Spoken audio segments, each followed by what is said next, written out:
Welcome everyone. Just wish. Thank you so much for keeping time.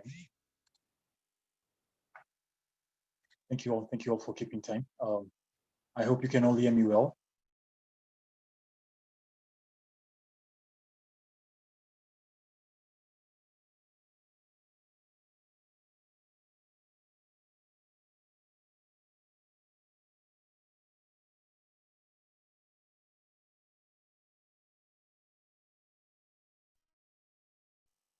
Thank you.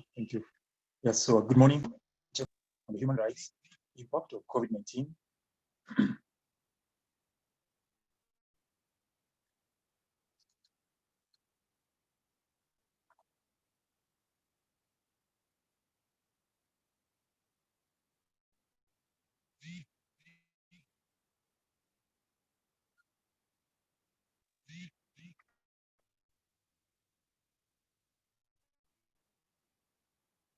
Sorry, there's a problem with my video. I've had to solve that. Sorry for that. Well, let's get started. Yeah, so good morning, good afternoon, good evening.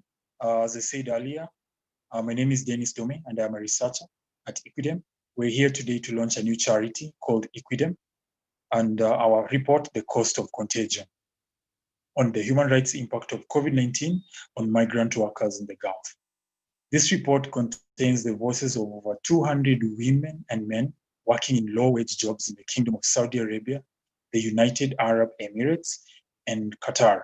It is a report about the people who are the backbone of these societies, but who remain at the margins, where they're accurately vulnerable to discrimination, abuse, and the deadly coronavirus pandemic.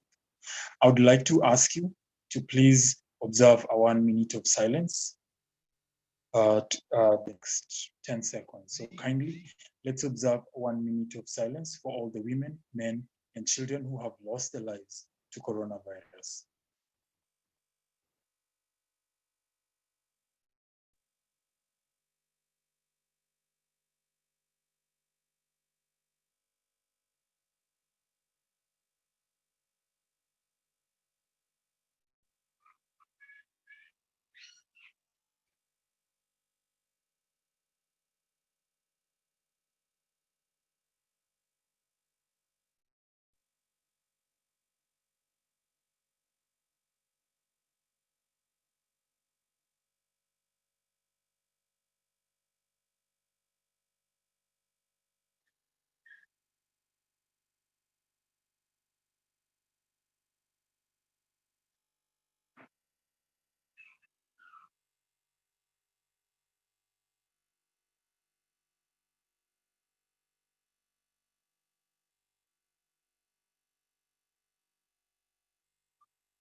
Okay.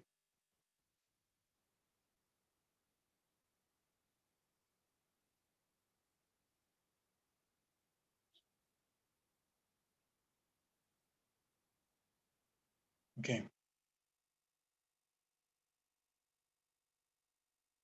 So thank you all. Those are some of the images of women, men, and children who've lost their lives due to coronavirus.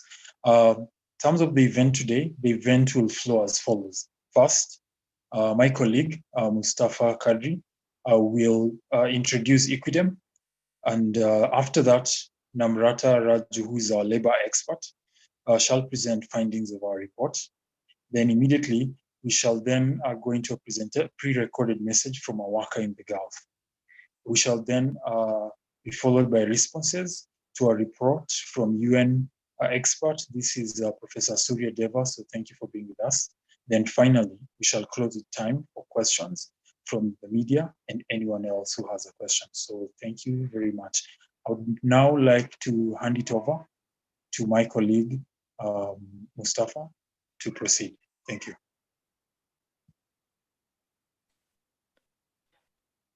Thank you, Dome, for the introduction. And thank you to all of you for joining us today as we launch Equidem, our new charity, and we launched today with our major report. Firstly, to say morning, afternoon, and good evening to you, wherever you might be. For some of you, it's early in the morning. For others, it's quite late. The fact that you're here today demonstrates your commitment in some way to the issue that we're talking about today. And before we get into that, I wanted to talk a little bit about the new charity that we're launching today. And quite simply, the purpose of Equidem is to give a voice to people who are marginalized, who are more likely to face the most serious human rights, labor rights issues around the world, to give them a voice, to look for solutions to the challenges that they are in, and to build the human rights movement, noting and recognizing that allies for the cause that we all support are in all walks of life. They may be in government, they may be in civil society, and in every corner of the world. Equidem will seek to provide that voice, those solutions, and build the movement everywhere in the world, in Africa, in Asia, the Middle East, and of course in Europe as well. We are a relatively unique organization. Although we are young, our staff are all very experienced. And whilst we have some very impressive experts, what makes us different is that our research is carried out by people who belong to the communities whose issues we seek to resolve. That means all our research, with the support of our experts, in the case of the Gulf, is actually carried out by low-wage migrant workers. In other parts of the world, it might be garment workers, it could be people from a minority group. But what this means is not only that it gives us unrivaled access to the reality that vulnerable communities face, an intimate understanding of not only what is driving these challenges, but what are the possible solutions to their problem. It also gives us a unique opportunity to empower these people, to not just use them to seek information about this situation, but to help them to link that ground reality to the global movement that we all belong to. And that'll be a very key part of Equidem going forward. Now, today we are launching a very serious report. In fact, to be honest with you, in January this year, we had no intention of releasing this study. But our teams in the Gulf, in workers' countries of origin, were being inundated with cases from workers talking about the very harrowing situations that they, their colleagues, and their loved ones were facing. And the team felt very much obliged to make this into a report that we would release. And it was a real process of hard work over a period of 8 to 9 months of firstly gathering that information and then verifying that, reaching out to all the governments in which these issues have happened, and reaching out to all the companies that were involved or alleged to have been involved in the issues that we've documented. We'd like to thank the governments, the companies, the other people that have responded to our claims. And we'd also like to specifically thank the workers who have been facing the issues that we've documented. The countries that are the focus of our report are Saudi Arabia, United Arab Emirates, and Qatar, the 3 largest economies in the region and among some of the richest nations on the planet. We know that the whole world has been suffering and with the challenge of coronavirus. But what we have also seen is some serious issues with how these governments have responded. And to be clear, these are issues not just in terms of failure to apply existing protections or failures because of the scale of the problem, although those 2 things are indeed problems. We have seen very serious issues in terms of the legislative and practical response that they have put on the issue. So I'll now hand over to my colleague Namrata to provide an outline of the issues that we've documented in this report. We'll hear from some other speakers as well, as my colleague Dome has mentioned. And then we really look forward to hearing some questions from you. We'd be very happy to answer any questions that you might have. So I'm now going to hand over to my colleague Namrata.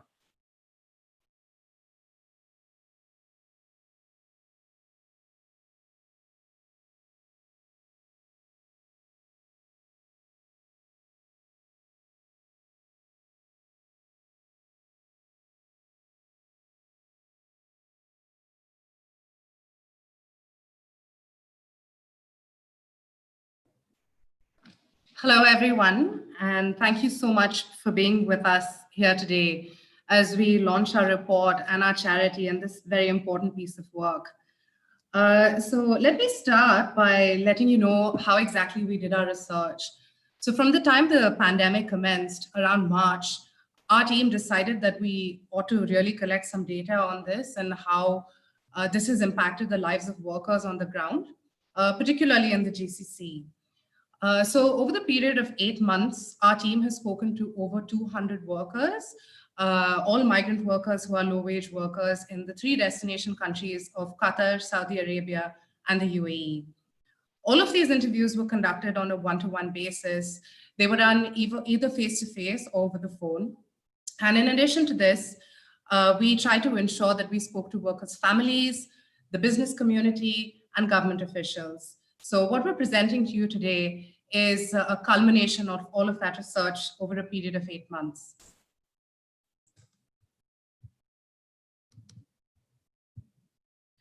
So what were our findings? The first overarching finding that we had across the 3 states in question was that there are certain measures that have been taken by the governments which amount to racial discrimination. Essentially, we saw this in the form of whether it was financial benefits and packages. The 3 states were all very quick to respond to the pandemic to ensure that their workers and local businesses were sort of cushioned to at least an extent from the pandemic. But none of these measures that were actually extended to non-nationals. And in this case, this is a particularly staggering issue because of the sheer size of non-nationals that comprise like a very important cog in each of these economies in question. So this was definitely seen in all 3 states, and it was particularly egregious in the UAE and Saudi. So what were the forms of discrimination? First, the employment protections were definitely greater for nationals rather than non-nationals. Second, there were changes made to the labor code in Saudi Arabia and particularly in UAE, which violate the international law. And from Equidem's analysis in our report, The Cost of Contagion, we feel that this is a green light to businesses to stop paying wages to workers, particularly non-nationals, and terminate contracts without worker consent.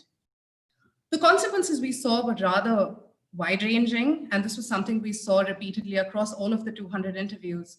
And that is, there were thousands of workers without access to basic necessities, such as food. Many of them were living in extremely cramped accommodations. And during a pandemic, we all know that this is even more difficult, given that social distancing is simply not possible. And then we had problems such as a difficulty in accessing healthcare. While each of the 3 states ensured that they provided free access to healthcare, even to workers who are migrants, regardless of their immigration status, one of the things we did notice is that workers were still not able to access this healthcare, sometimes because of a lack of awareness, and sometimes because the businesses weren't allowing them to reach healthcare access in some cases. The other consequences were that a lot of workers simply went without pay for very long periods of time. And we're talking here at least 6 months, in some cases, the entire pandemic period. And then a lot of workers didn't receive their end of service benefits. And we all know that there are workers there who have worked for maybe 15 years. So imagine that kind of situation. In some situations, workers were also pushed to sign documents without their consent, wherein they felt compelled to resign, they felt compelled to take unpaid leave, or a reduction in salary. As I said before, one of the upsides is that all of the 3 states looked at providing access to free healthcare. And one of the positives we think about this is that at the end of the day, this is a move to making sure that even if a migrant worker has a different status and if they're irregular, they still have access to healthcare. So that's a positive side. But on the downside, as I was mentioning earlier, some of these businesses were not complying with the government directives in terms of duty of care. We have a number of worrying examples that come out in our report. A lot of these have to do with subcontractors of very large organizations, including Saudi Aramco, where we had migrant workers where we spoke to from 6 different Aramco subcontractors. Some of them report the non-payment of wages for as long as 6 months, or perhaps even longer. In the case of the Dubai Expo subcontractors, there have been workers from 4 different subcontractors who report the non-payment of wages, as well as the end of service benefits that were due to them.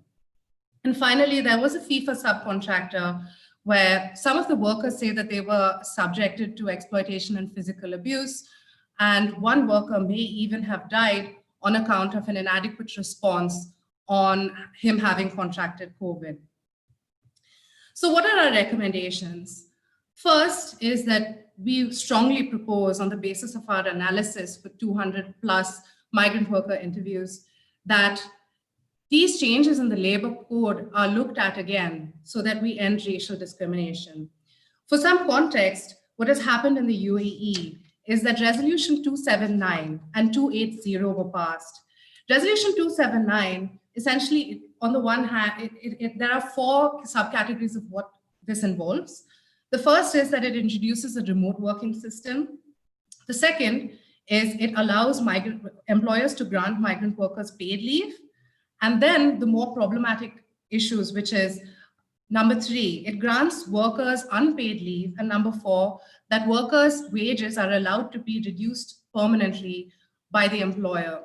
Now, seemingly all of these changes to the labor code have been made on the basis of acquiring worker consent.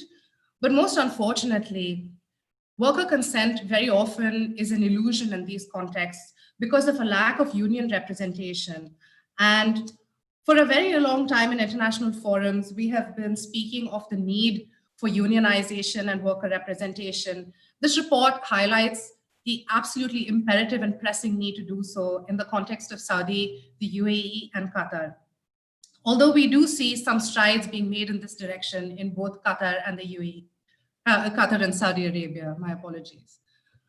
The other recommendations we would make is that workers to whom all of their dues are pending should still be paid, especially whether it is their salary, whether it is their end of term benefits.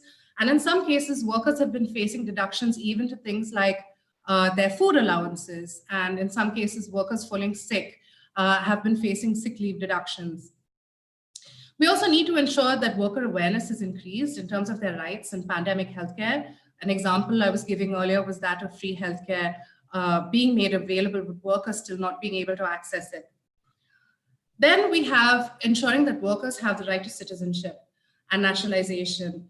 Workers may have lived in a place for very long, and then after that, they become part of the social and cultural and economic fabric of the environment. And therefore, one of the strong things that we would advocate from this report is that workers should have the path to naturalization and becoming a citizen. And finally, one of the things that we have to talk about here is developing a national plan on business and human rights. Because one of the key findings that came out of this report was that businesses also have to pull their weight in the context of what has been happening, given that there have been moves made by governments, all 3 states here, which are in some cases quite laudable moves. But at the same time, businesses haven't really been implementing government directives. Thank you all so much. I'm going to end this now, this presentation, and I will play a short worker video which will be introduced by my colleague Dome.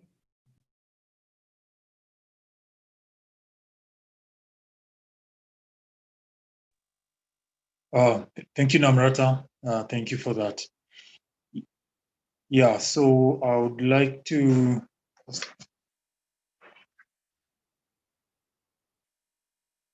introduce a video from a worker in the Gulf, and the video is a very short video. And please, if you don't mind, Namrata, you can play it.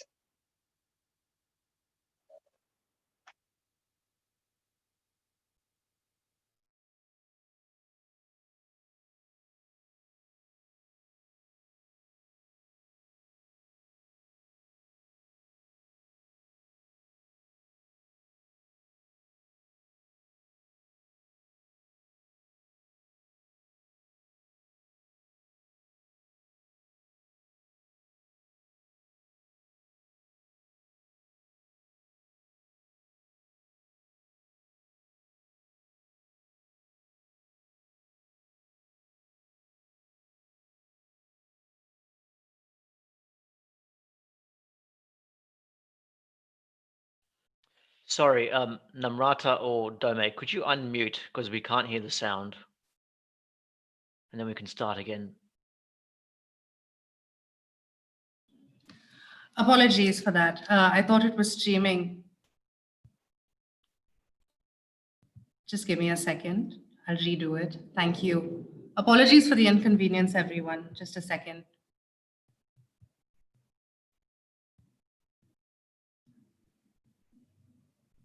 Could someone please let me know if you can't hear? I'm beginning the video again.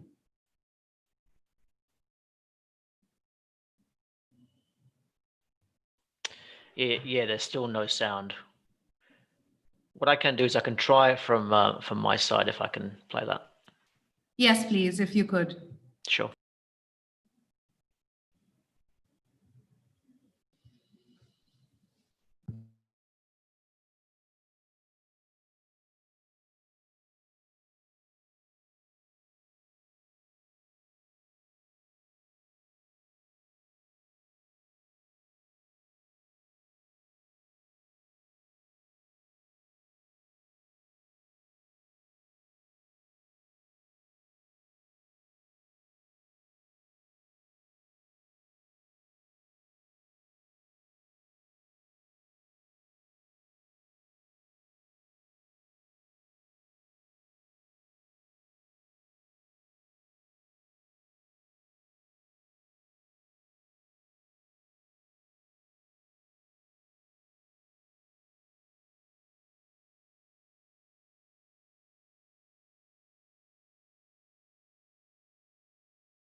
So apologies, everyone. I understand that the audio didn't work there, but we luckily had subtitles. I think this is one of the risks of doing anything live these days in the Corona era. But we were very, very lucky to have that very brave woman talk to us about the issues that she's facing. Obviously, the kind of issues that workers have been facing in the Gulf for a very long time. But as we found, as many of you would imagine is also the case, is that particularly during this pandemic period, domestic workers and other workers have been working exceptionally long hours. And this was something that really came out to us from January to the present. So that concludes the video. And we'll now hear from Professor Surya Deva from the UN Working Group on Business and Human Rights. Thank you, Surya, for joining us. Surya will just give some of his own impressions of the work that we've done and place it in the context of the wider responsibilities of both states and businesses to respect human rights. Thank you, Mustafa. I hope you can hear me. Yes, loud and clear. Thank you so much. And thank you for inviting me to share some views at the launch of this particular report. I will say this is a very sad report because it exposes the serious issues that the workers, in particular the migrant workers, are facing all over the world, but especially in the global south in view of the COVID-19 pandemic. I very much hope that this report, and there have been other reports like this, that these reports together make it very clear to the governments, international organizations, and businesses that some urgent actions are needed. And urgent actions are needed not merely to do superficial or ad hoc treatment, but to fix the systemic issues that are triggering those kind of crises as we have on this particular occasion. One thing that I was quite intrigued in this report was the voices of workers, because I read a lot of reports from different organizations, And one thing which I always say and try to do in my work as part of the working group as well is to bottom-up approach. So we should be not filtering the voices and rather try to speak for them. Rather than sometimes it is important to hear directly from the workers or the affected communities. Rights holders must be absolutely central to anything that we are doing in the field of human rights, whether these are the governments, businesses, or civil society actors. I think that is absolutely critical in my view. Now, what is the main challenge that we have? I will frame it that there are fundamental problem with the current economic order. And there are many challenges, many problems in this economic order that we have. But I will say the most critical to me is that we are putting profit and products over people and planet. So there are 4 P's here. So profit matters more and products matter more than the people and the planet. Let me give you a concrete example. If we look at the globalization, it is more important that people are able to move freely, but that is not happening. Rather, we're talking about products moving more freely. And I think we have the situation of modern slavery to some extent because people are chained. So either they are not allowed to move, or if they are able to move, then they are not able to go from one place to another place. I think this is a big issue. Similarly, we are not looking at the environmental issues and climate change considerations, which are going to impact workers as well quite significantly in due course of time. And of course, these issues are because of inequalities. And these inequalities have been there in this economic order for quite some time. And we were somehow pretending that the overall economic growth is going fine, and that's why everything is okay. And I think the COVID-19 pandemic has really exposed this particular problem that we have. Now, this report makes a number of recommendations, and I will not be repeating those. I will just have some of the points from my perspective. I think this crisis could be used as an opportunity. And I think the UN guiding principles, which the report also mentions, could be used as an authoritative standard to provide guidance to what states and businesses and others should do, including national human rights institutions. Let me start with some of those suggestions that I have. Most critical is the role of the governments. They have to really strengthen the implementation of laws and raise awareness, because sometimes the laws are there, as this report highlights, but they are not properly implemented. Sometimes the workers may not be aware of their rights and they can't really access the system. So raising awareness, investing in the enforcement is absolutely crucial. And they should also ensure that there are systems of judicial and non-judicial remediation in place. The government should not adopt a hands-off approach in the free market economy and let businesses do whatever they want, or think that businesses have to take care of their human rights responsibilities, and that's why we do not have any obligation. I think that is my first point. The second point is that collective action is needed.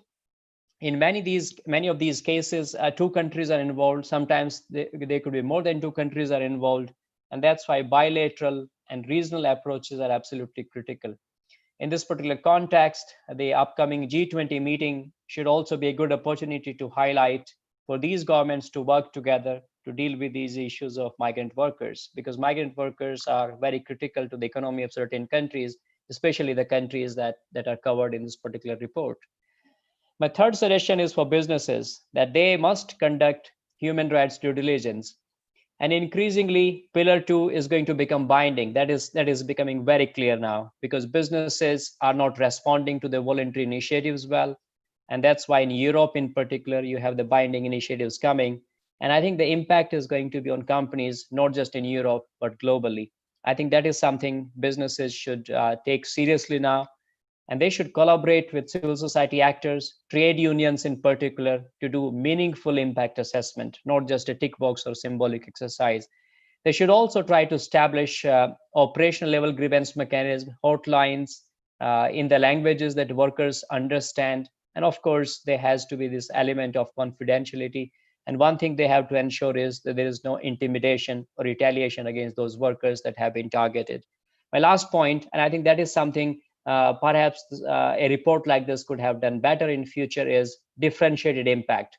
Probably there were some limitations, but I think Namrata also highlighted that in terms of the 200 plus people that were interviewed, only 12 were women. As we know, the impact of such crisis or impact in normal situations is not the same on every worker. There are differentiated impacts and disproportionate impacts, and women in particular, and sometimes it could be the intersectional elements of race, religion, migrant status, disability, and sexual orientation, other elements. They may impact these women workers more. So I would really hope that in going forward, extra efforts are done to ensure that those voices are factored into. But once again, congratulations for this report. And I very much hope that going forward, all the relevant actors take the recommendations in this report and the recommendations in other reports and international organizations into account. And we start really doing things now, because we have been talking about these things for a long time. Now it's critical that we start acting on it. Thank you very much once again.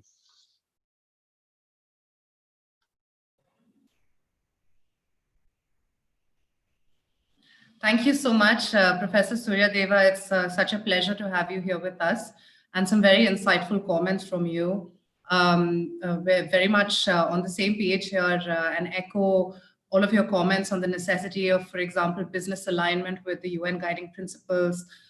We also recognized, in fact, that in our report, one of the shortcomings is the lack of women representation, or sufficient, let's say.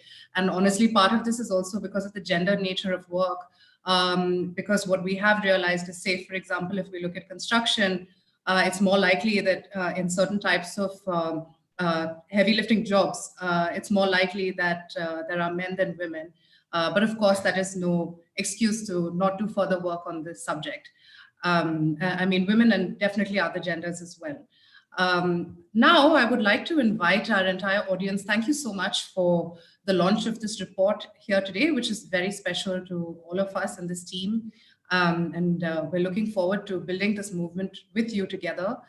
Inviting you all to throw us any questions that you may have. We'll moderate it via the chat. So if you could start putting your questions into the chat, and we'll take it one by one from there. Thank you.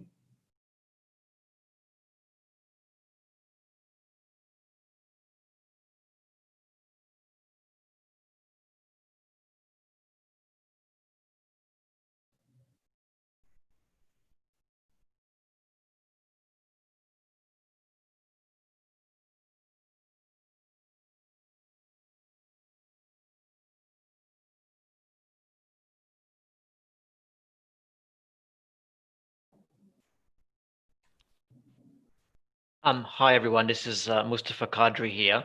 So while we're waiting for people to think about some questions that they might want to pose, one thing I thought it'd be quite useful to talk about is the process of us doing our research and also coming up with some of the recommendations that we have come up with.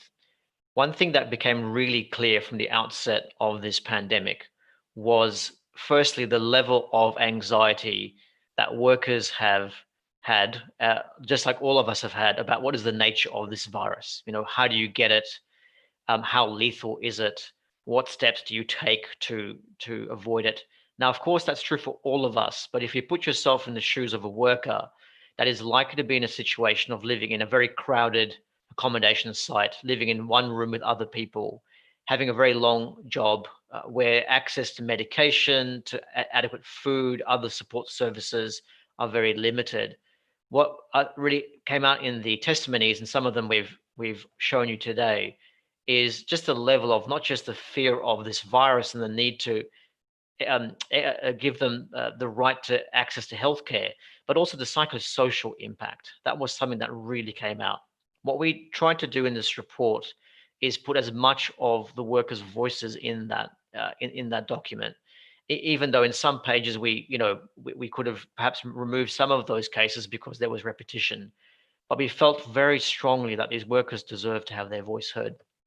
Another thing that really came out of it was that when you're dealing with literally millions of workers in Saudi Arabia, in the UAE, and in Qatar, really simply asking for workers to individually bring a complaint to their employer or to go to the government offices is not sufficient, even in the best case scenario. And we see this sometimes, particularly in Qatar, to an extent in Saudi Arabia, in the UAE a little bit as well. But even in the best case scenario, where the labor authorities actually provide mechanisms for workers to make their complaints, it's not practical to just have workers one-on-one bringing those issues. What's really clear is the absence of trade unionism in the Gulf actually not only hinders the ability to respect the rights of workers, it actually hinders the state and businesses to actually address these issues. And so what we would argue is that a respect for trade unionism, to actually codify in the law the ability of workers to exercise their right to form or join a union, to collectively bargain, to have freedom of association, is actually something that will be beneficial not only to promoting human rights, but actually to addressing a lot of these issues that workers are facing.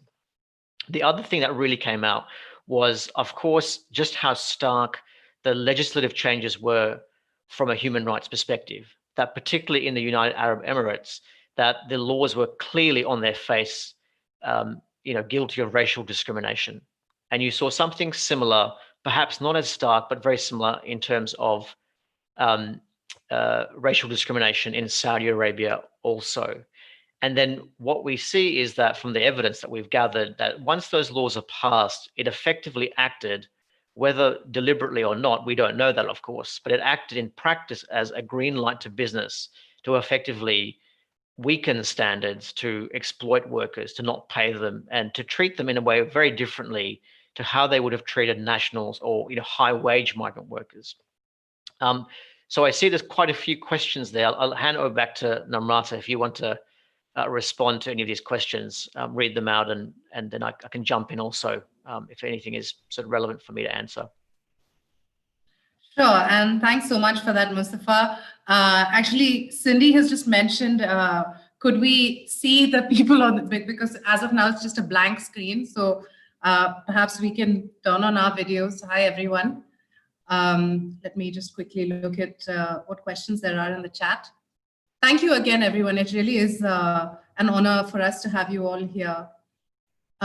So there's a question which says, what do you think origin countries can do better to engage destination countries in the Gulf? So this is something that I can speak on a little bit. I'm currently in India myself. So there are several things. One of the things, first of all, that we noticed with the origin country issue is that this problem came up in a very severe way and in a very palpable way, staggeringly palpable way, when it came to the issue of repatriation. Because what happened in the Indian context was that essentially the borders started to get closed, workers were stuck overseas, and then they were not able to get repatriated home. And then ultimately, when they did have repatriation flights in place, workers had to pay for them. And to them, it cost an arm and a leg, and they weren't able to pay that amount to come home. Many of these workers were already heavily indebted on account of extremely exorbitant recruitment fees that they had paid. So this is one example where something simple like India maybe talking to UAE or Qatar or Saudi and having a discussion about how to bring their workers back home and ensuring that just a flight ticket was paid for by the employer would have made a massive difference. Because in this case, literally a life and death difference, because some workers were committing suicide over the stresses of the situation. So this is one thing that I would like to respond to. Mustafa, sorry, over to you. Are there any questions that you see that you would like to hop in on? Yeah, just to also add on that question about what countries of origin can do. I mean, as many of us know, that the cycle of exploitation that workers face often begins in their country of origin. So obviously there's a lot more that can be done in terms of making workers aware of their rights before they arrive, but also the actual process of, many of these countries, places like Nepal, India, Kenya, many other countries, at least in their law, have protections that are not adequately enforced. They don't have, for example, necessarily sufficient resources in the regulator to actually inspect and to check on the conditions. There's inadequate regulation of the recruitment industry as well. And of course, there's a lot of corruption and other, illicit economies linked to recruitment. One thing that you will notice in our report is we don't actually talk that much about the recruitment aspect. However, workers said to us that when they were placed on unpaid leave or they lost their job and did not consent to that, they still had to pay, among other things, the fees that they were charged for the recruitment. And so that not only shows you that there's a huge, financial, psychological impact on workers, but there's something absolutely cruel and wrong about a system where in the worst time of all, workers are actually being demanded their fees, and their own governments, where these lenders are charging these people and putting pressure on them. And some workers felt very scared about potential threats from these actors, that their governments are completely washing their hands. So I think it's really important that we recognize that, there are some things, there are some green shoots in the Gulf states. There are some reforms taking place, which are very positive, but it's not just the Gulf states' responsibility. It's really important that we, I'm glad the question is posed. We need to make sure that these countries of origin governments also do more, because at the moment, they're really getting off the hook. I might just also answer the question about, the governments, were they invited to comment? So we did ask all three governments to respond to our report. We only got a response from the Qatar government, and we really thank them for providing that information. We've tried our very best to, in all three countries, provide as much information as possible as to the positive steps that they have taken. But we are very disappointed that the Saudi authorities and the UAE authorities did not decide not to provide any kind of response to us. And the thing that we would say to them is that we are actually very keen, as are other members of the labor rights community, to really talk to them, because we feel that there are some things that have improved. There are some things that are being done well. They aren't enough, but we actually are convinced, as we wrote in the report, in the concluding chapter, that we are convinced that it's not a matter of a lack of ability. This is a matter of a lack of will. This is a matter of lack of will to address the violations being perpetrated against the people that literally make the societies what they are.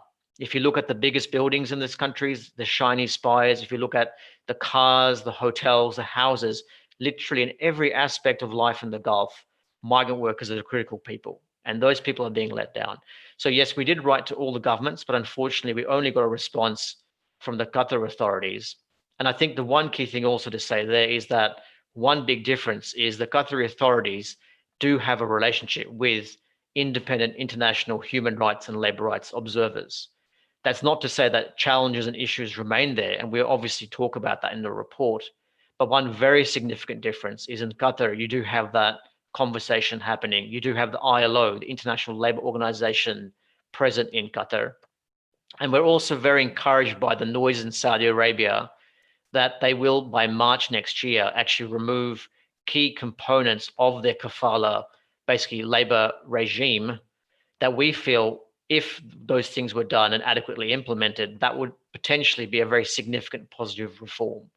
But overall, we are very disappointed by the lack of engagement with those government authorities. And we hope that we can, really try to continue to have those conversations, because obviously they're really key to resolving these issues.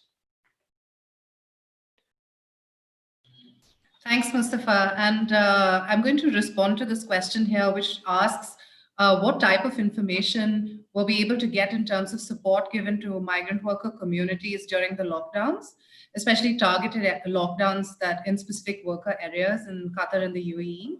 So from what we've been seeing, essentially this pandemic has obviously, to state the blaringly obvious, that it's taken everyone by surprise, including all of us, so, let alone governments and businesses and all of that. So the response has also been up and down in terms of sometimes there have been lockdowns and sometimes there haven't. And actually, sort of worker distress has almost gone in line. If we were to be mapping a graph of what's happening with lockdowns, worker distress has almost gone in line up and down there. And this was especially higher at the commencement because nobody knew what was happening. I think it got a little bit better afterward. Governments, all three governments in question, Qatar, UAE, and Saudi, I think, got a little bit better at handling the situation after a few months passed. And I would say after we hit the second or third month. I don't know, Mustafa, if you want to add something on the timeline there. And slowly what we saw is that in specific worker areas, there were, for example, civil society organizations that were allowed in. But again, the problem is that only in the UAE context, for example, only specific civil society organizations would be allowed into a specific area. So, and those are government vetted ones. So that makes us question what exactly is happening there in terms of the worker situation. The other thing that we noticed is that the surveillance levels by companies themselves have also skyrocketed during this period, especially in specific worker camps. And this is something that can be said to be true across all three states to a certain extent. So some of the workers, for example, would fall out of contact with us because they were not able to access their phones. They told us their phones were taken away because companies were worried that they were going to be speaking to their families back home and telling them what was happening. So Mustafa, I don't know if you want to add to that. Thanks, Nam. I think you've really covered some key points. Probably the only thing I would add to that is, for example, in the UAE context, what we heard from workers and also some companies that we also spoke to. We spoke to a number of companies that was part of our verification process, and for a variety of reasons, we did not record their responses in the report. But one thing that was very clear was that in the UAE, they actually had quite an efficient system for responding to where people tested positive, but that tended to work very well where they had quite a bit of infrastructure, where they had these large industrial parks. And what was very interesting was that, so despite that, we had all these cases that we've documented of many workers slipping through the cracks. But we also spoke to companies who would say to us that, you know, we've never met labor inspectors in the UAE. They just never come here. They never come to implement just the general labor laws. Now, of course, I'm sure in many other instances that they do that, but from multiple companies would say to us that was the case.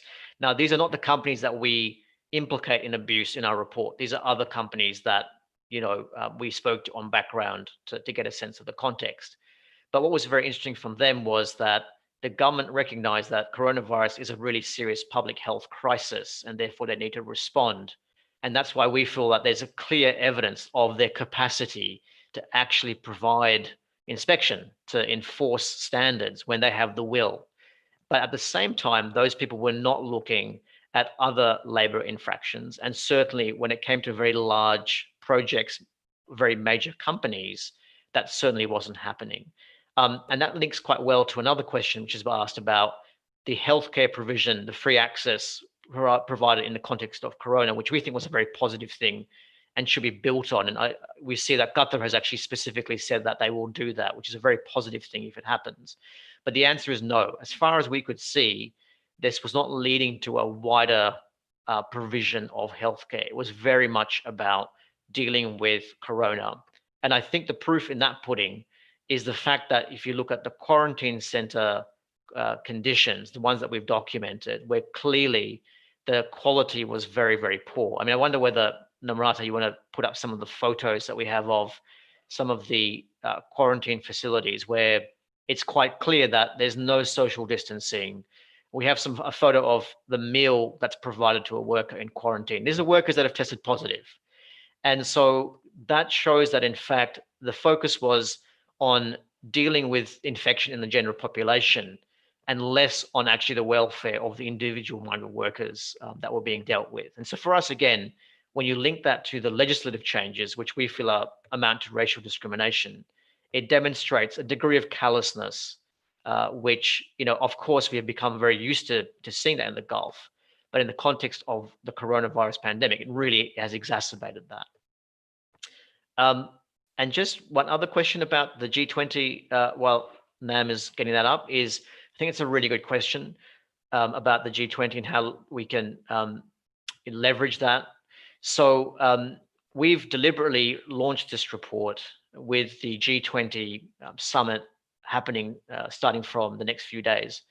And we think that is a really important opportunity, not just for the Saudi government, but for all the governments that will be at this event, for the businesses that will be at this event, for all the world leaders who will be attending, given that a big part of the G20 is about addressing inequality, about providing opportunity for all.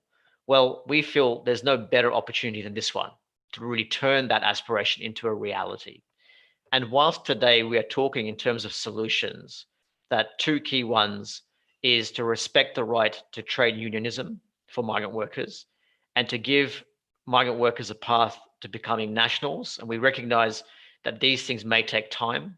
We strongly feel, in fact, that there are some very basic things that could be done immediately. And one of those is, if there are laws to protect the jobs and the welfare and the well-being of nationals, those laws should apply to everyone.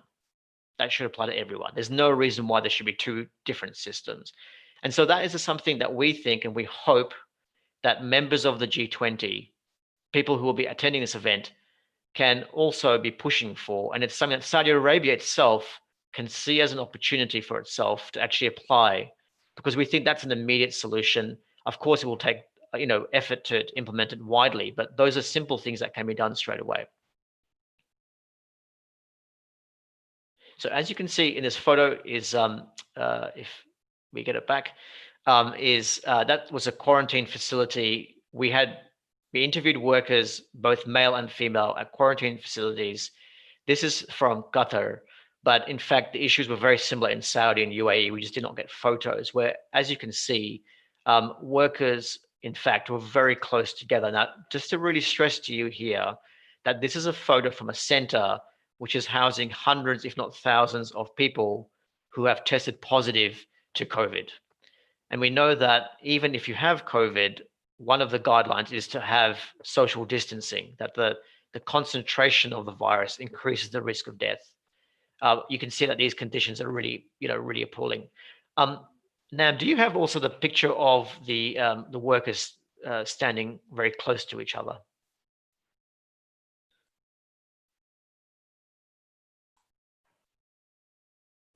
Yeah, just a sec, sorry. I'm bringing it up. Yeah. This is my technological ineptitude, apologies. Because I can put it up if you like. I've got it on my there we go. downloads. Great. So as you can see in this photo is that this is from the women's quarantine facility in Qatar, where we spoke to workers. And as this is where workers are lining up to get their meal. So there is absolutely no real proper mechanism for and systems in place to make sure that there is social distancing. Now, of course, one thing you can say very legitimately is that there are thousands of workers and this pandemic has hit the entire planet. Everyone is struggling to deal with that. There will be a logistical challenge with providing adequately socially distanced quarters to everyone. And we completely recognize that. But what we'd also say is that there did not appear to be an attempt to really address that.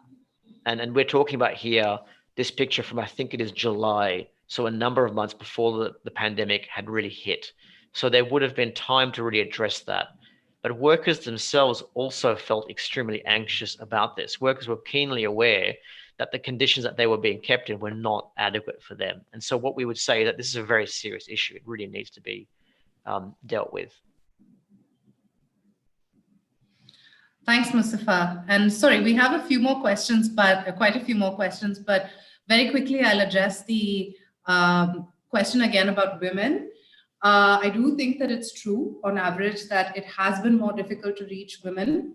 I mean, again, this is a number of things. It could be, so I say it could be because I do think, and all of us do think at Equidem, that it is absolutely essential that we conduct more gender sensitive and honestly more gender focused research in the first place. So it could be, for example, that when people are emigrating in an informal manner, it affects women more than men. One example is with domestic workers and all of the restrictions placed on domestic worker emigration from origin countries. Actually, this goes back to one of the questions asked earlier. What can origin countries do? One thing they can do is not place draconian measures in place which restrict freedom of movement when you're trying to move out of the country in search of a job without actually also providing better alternatives locally. So from whatever we can see, this does adversely affect women and other genders in an entirely different way. This is not to say men are not affected. And the other thing that I would mention and stress here again, part of this is also the gendered nature of work itself, right? Like, which is what we see in the workplace. I mean, I was talking earlier about domestic work. One of the things I've always wondered about, and I mean, again, this merits further research, is when you go to a house, I mean, this is the case here as well across India, you often see some gender roles, even in domestic work, fulfilled by men. For example, it may be that someone who's a driver or someone who's a gardener could be more often men, but someone who's cooking may often be a woman. And we often see these types of gender roles replicated in doing research. And one of the other issues is women were often just reticent to speak with us in the first place. And it could be because they have a greater fear of punitive action. All right, so thanks for that. And Mustafa, please feel free to address the next question.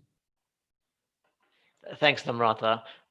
So I think we've mostly answered the questions, and I'm also mindful of the time. I'm getting someone sort of poking me with the virtual stick to wrap up. And firstly, thank you to everyone with the kind words. I noticed that a lot of the people today are fellow members of civil society and the human rights community. And one thing that we think is really critical is that this is more than just the report that we've done. It's more than just one organization. It's about us working collectively. And also to say that these are profound challenges, but we do think that there are opportunities to really push for reform in the 3 countries that we've looked at. Again, just to really stress, we do feel that the 3 countries have done positive things and they can really develop that. I think 1 or 2 other questions to really jump in on. One is about the really good question about how health systems everywhere have really struggled to cope with the demand for health services. Certainly in Qatar and in the other 2 countries as well, this has been a huge issue. What we found in the initial research when we did it, there was a lockdown imposed quite quickly in March in the industrial area outside Doha in Qatar. And the authorities had a very systematic approach to dealing with that. We felt that was very impressive. I think part of the issue which came out in the evidence, because our report was based on the evidence from what workers were telling us, not just on the plans or the intention behind the system, was that when you actually don't have already ways to actually integrate this huge population, the majority of your population, into your wider society, then you are going to be really struggling. So that, yes, every country in the world, particularly countries with large density of populations, did struggle with healthcare. But the reality is, if we're very honest, is in Qatar, UAE, Saudi, these are marginalized people kept in highly dense population areas, but away from everywhere else, away from all the infrastructure, away from the services. So that automatically makes your challenge much more difficult. Another thing is that the humanitarian charities have been playing a really big part in all 3 countries in providing support. And often it was those charities which would be the conduit between workers and getting access to healthcare. That to us feels, although we didn't talk too much about it in the report, but it seems to us to be a very inadequate way to deal with it. Because from a human rights perspective, when workers face these issues, it's not just a humanitarian crisis, although it is, it's actually a human rights issue. And so what we'd like to see is that we know that there is some decent health infrastructure in Qatar and the other Gulf countries. We recognize that there are going to be challenges when you have so many people facing these challenges. But what we'd also like to see is, in fact, implementation of existing systems, but actually also moving towards, for example, worker-led initiatives to actually help workers to get access to healthcare, have awareness of how they get that kind of services and support. And of course, the elephant in the room, quite frankly, is the lack of your ability to join or form a union. Now, the positive thing in Qatar is that international trade union bodies are in the country. And to us, that is really part of the solution. And we'd like to be seeing in the UAE and Saudi Arabia steps towards that. But we just see that as a practical solution. There's just no way that these issues can be addressed, including access to healthcare, without having some kind of collective representation.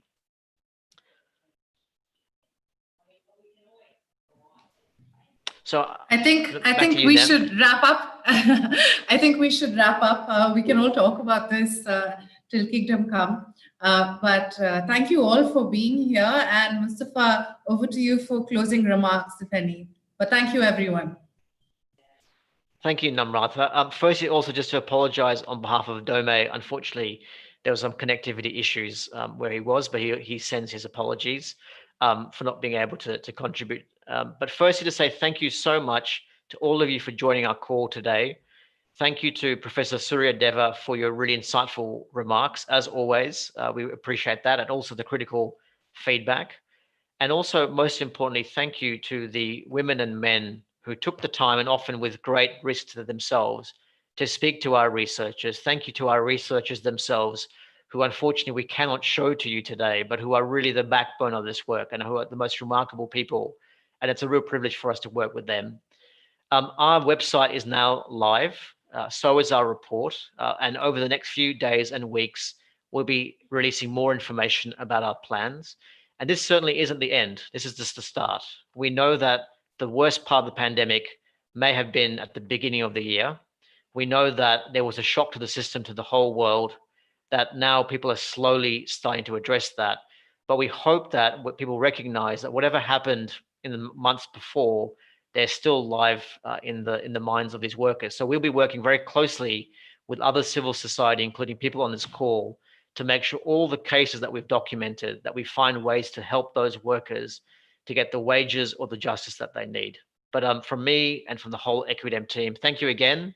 Wish you a great morning, afternoon, or evening, and we'll speak to you very soon. So thank you. Signing off from all of us.